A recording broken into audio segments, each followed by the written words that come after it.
Good morning students. हमारा आज का टॉपिक है इंटीग्रेशन ऑफ प्रिंसली स्टेट्स, रजवाड़ों का विलय। अब तक आपने पढ़ा भारत आज़ाद हुआ और भारत क्या हुआ कि पार्टीशन हो गया और दो कंट्री बने, भारत और पाकिस्तान। अब हमारा है कि जो ब्रिटिश इंडिया था वो दो हिस्सों में था। एक हिस्से में तो ब्रिटिश प्रभुत्व वाले भारतीय प्रांत थे और दूसरे हिस्से में देसी रजवाड़े थे, प्रिंसली स्टेट्स थे। तो जब अंग्रेज़ लोग भारत छोड़कर चले गए तो उनका प्रभुत्व तो ख़त्म हो गया। तो उन्होंने सीधे से बोला कि अब आप लोगों की इच्छा है कि आप लोग अपने प्रिंसली स्टेट्स ही संभालो या फिर आप भारत में विलय कर जाओ। तो अधिकतर जो रजवाड़े थे वो भारत में विलय होने के लिए तैयार नहीं थे और बहुत से लोग तैयार थे, क्योंकि उनको मालूम था कि भारत आगे चलकर एक डेमोक्रेटिक कंट्री बनेगा, बहुत सारे डेवलपमेंट होंगे। लेकिन बहुत से जो रजवाड़े थे वही समझते थे कि हमारी स्वायत्तता ख़त्म हो जाएगी, मतलब हम मिल तो जाएंगे भारत में, लेकिन जो हमारा कंट्रोल है, जो हमारी मांगे हैं, जो हमारी स्वायत्त शासन है, वो एज इट इज़ बरकरार रहना चाहिए। तो इसमें फर्स्ट टॉपिक आएगा हमारा द प्रॉब्लम, समस्या। आज़ादी के तुरंत बाद अंग्रेजी शासन ने घोषणा की कि ब्रिटिश प्रभुत्व के साथ ही रजवाड़े भी ब्रिटिश अधीनता से आज़ाद हो जाएंगे। इसका मतलब ये है कि सभी रजवाड़े, मतलब 565।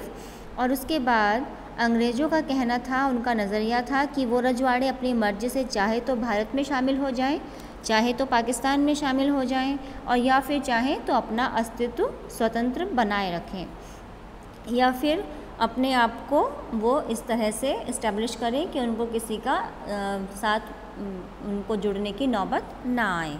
तो इसमें प्रॉब्लम क्या हुई कि जब ब्रिटिश ऑफिसर्स के ये व्यूज़ दिए उन्होंने अपने, तो जो भारत के नेता थे पंडित जवाहरलाल नेहरू, आज़ादी के समय जिन्होंने इम्पॉर्टेंट रोल प्ले किया, तो उनको लगा कि अगर ये 565 रजवाड़े भारतीय संघ में विलय नहीं हुए तो फिर तो डेमोक्रेसी इस्टेब्लिश करने का उनका सपना अधूरा रह जाएगा और क्या होगा कि ये प्रॉब्लम बहुत जल्दी से बढ़ेगी और कोई भी नहीं चाहेगा कि वो भारत में आसानी से विलय हो जाए। तो पंडित नेहरू ने इस काम की जिम्मेदारी, एक नेता थे, उनका नाम था सरदार वल्लभ भाई पटेल। आप जानते हैं विनम्र स्वभाव के थे, बहुत ज़्यादा पोलाइट थे। तो उन्होंने उनको इस चीज़ की जिम्मेदारी, इस बात की रिस्पॉन्सिबिलिटी दी कि आप सब राजाओं से बात करेंगे और आप इन सब रजवाड़ों को भारतीय संघ में मिलाने में मदद करेंगे। तो पंडित जवाहरलाल नेहरू ने ऐसा बोला और सरदार वल्लभ भाई पटेल ने 565 रजवाड़ों को आसानी से बातचीत के मध्य सुलझाकर क्या किया, भारतीय संघ में विलय हो गया उन सब रजवाड़ों का। अब इसमें सिर्फ एक में प्रॉब्लम आई, 3 में प्रॉब्लम आई थी वैसे तो, हैदराबाद, मणिपुर और जम्मू कश्मीर। लेकिन हैदराबाद और मणिपुर को तो बातचीत के थ्रू मिला लिया गया था और एक जम्मू कश्मीर ऐसा था जिसको नहीं मिलाया गया था। नेक्स्ट टॉपिक आएगा हमारा, इसमें आप एक मैप देख रहे होंगे। मैप में जो एरिया है वो आपको बताएगा कि जो ये ऑरेंज एरिया है ये है ब्रिटिश भारत और जो ये ब्लू एरिया है ये है हमारे प्रिंसली स्टेट्स, हमारे रजवाड़े।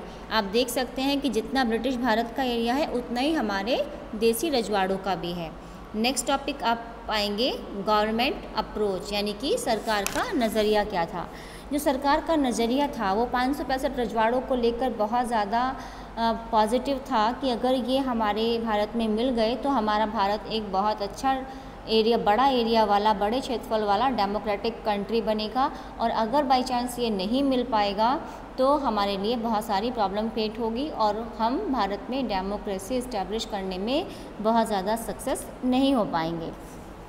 तो इसके लिए बहुत चतुराई की ज़रूरत थी और बहुत एक युक्ति की ज़रूरत थी, क्योंकि हर जगह तो हम लड़ाई झगड़ा वाद विवाद नहीं कर सकते। तो जैसे कि बहुत सारे जो प्रिंसली स्टेट्स थे वो बहुत 26 छत्तीसगढ़ में थे और सौराष्ट्र में 14 थे और बहुत सारी जगह पर अलग अलग थे, मतलब एक जगह ये रजवाड़े नहीं थे। कहीं कहीं बहुत छोटे रजवाड़े भी थे और कहीं कहीं बहुत बड़े रजवाड़े भी थे। तो देसी रजवाड़ों के जब हम चर्चा करते हैं तो इसमें 3 बात सामने आती है जब गवर्नमेंट ने जो अपना अप्रोच, अपना नज़रिया देखा। तो पहली बात तो ये थी कि रजवाड़ों के लोग अधिकतर भारतीय संघ में शामिल होना चाहते थे, क्योंकि वो जानते थे कि भारत जो है वो एक डेमोक्रेटिक बनेगा और बहुत ज़्यादा डेवलपमेंट इसके अंदर होगा। दूसरी बात क्या थी कि भारत सरकार का जो रुख था वो बहुत ज़्यादा लचीला था, बहुत ज़्यादा कोऑपरेटिव नेचर था उस टाइम, क्योंकि दूसरे को अगर अपने पक्ष में लेना है, उनका कोई अपने फेवर में करना है, तो नेचुरल है कि हमें अपना जो टेम्पर है वो हाई नहीं रखना होगा और अपना जो वे है वो हमें पॉजिटिव लेके चलना होगा। तो वो कुछ इलाकों को सहायता देने के लिए तैयार थी, जैसे कि जम्मू कश्मीर में हुआ था। और तीसरी बात क्या थी कि जब विभाजन हुआ था तो विभिन्न इलाकों के सीमांकन मतलब होता है ना बॉर्डर लाइन, उस पर लेकर खींचातानी हो रही थी कि ऐसे में देश की क्षेत्रीय अखंडता और एकता को इसमें बहुत ज़्यादा अहम इसका मुद्दा उठा लिया गया था। तो ये 3 बातें हमें देखने मिलती हैं। नेक्स्ट हमारा टॉपिक आएगा इसमें प्रॉब्लम के अकॉर्डिंग। नेक्स्ट टॉपिक है हमारा हैदराबाद। हैदराबाद की जो रियासत थी वो बहुत बड़ी थी। ये रियासत चारों तरफ से हिंदुस्तानी इलाके से घिरी हुई थी। जो हैदराबाद का रूलर था उसको निज़ाम के नाम से जाना जाता था और निज़ाम नहीं चाहता था कि वो भारतीय संघ में विलय हो जाए। तो भारत की सरकार ने कई बार निज़ाम से बातचीत करने की कोशिश की, लेकिन निज़ाम जो है वो सहमत नहीं हुए। तो इस पर कुछ टाइम बाद क्या हुआ कि हैदराबाद में ऑटोमेटिक अपने आप ही जो किसान थे तेलंगाना के, उन्होंने निज़ाम के दमनकारी शासन से असंतुष्ट होकर आंदोलन छेड़ दिया। वो बहुत दुखी थे और इस आंदोलन में फिर महिलाएं भी जुड़ गई और महिलाओं की संख्या इसमें बहुत अच्छी खासी हो गई। तो हैदराबाद शहर जो था वो आंदोलन का गढ़ बन गया। आंदोलन को देखकर निज़ाम ने क्या किया, एक अर्धसैनिक बल रवाना किया जिसको रजाकार के नाम से जाना जाता है। तो रजाकार ने क्या किया कि उन्होंने सांप्रदायिक दंगों को भड़काया और वहाँ पर उन्होंने क्या किया, शांति स्थापित करने की कोशिश की, लेकिन उसके बावजूद भी वो शांति स्थापित नहीं कर पाए। मतलब आंदोलन बहुत ज़्यादा बढ़ चुका था। तो इतना बढ़ गया था आंदोलन कि उसके बाद 1948 के सितंबर में भारतीय सेना ने निज़ाम के सैनिकों पर काबू पाने के लिए हैदराबाद पहुंच गई सेना और उन्होंने क्या किया, निज़ाम के जो सैनिक थे रजाकार, उन पर कंट्रोल किया और धीरे धीरे मामले को अपने अंडर में ले लिया। और फिर क्या हुआ कि निज़ाम ने आत्मसमर्पण कर दिया और निज़ाम के आत्मसमर्पण के साथ साथ ही जो हैदराबाद था वो भारत में मिल गया। अब हमारा नेक्स्ट टॉपिक है मणिपुर। आज़ादी के चंद रोज़ पहले महाराजा थे मणिपुर के, कौन, महाराजा बोधचंद्र सिंह। उन्होंने भारतीय सरकार के साथ भारतीय संघ में अपनी रियासत के विलय के एक सहमति पत्र पर हस्ताक्षर किए।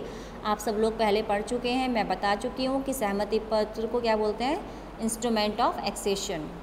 इसके एवज में उन्होंने ये आश्वासन दिया कि जो मणिपुर की जो गवर्नमेंट है वो है, तो उसमें क्या होगा कि चुनाव कराया जाएगा 1948 में, और चुनाव कराएगी गवर्नमेंट और इस चुनाव के फलस्वरूप मणिपुर की जो रियासत है उसमें संवैधानिक राजतंत्र कायम होगा। संवैधानिक राजतंत्र मतलब क्या कि संविधान का वो रहेगा, कंट्रोल रहेगा। और मणिपुर भारत का पहला भाग ऐसा है, संवैधानिक मतलब संविधान का ही शासन चलेगा, डेमोक्रेसी बहाल हो जाएगी, इस्टेब्लिश होगी। और मणिपुर एक ऐसा भारत का पहला भाग बना जहाँ पर सार्वभौमिक व्यस्क मताधिकार के सिद्धांत को अपनाकर चुनाव हुए।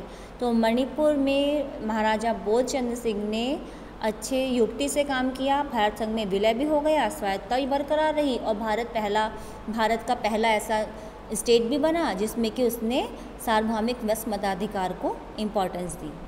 तो इसको आप एक बार अच्छे से पढ़ेंगे और इसको NCERT से भी आप पढ़ सकते हैं। Thank you so much.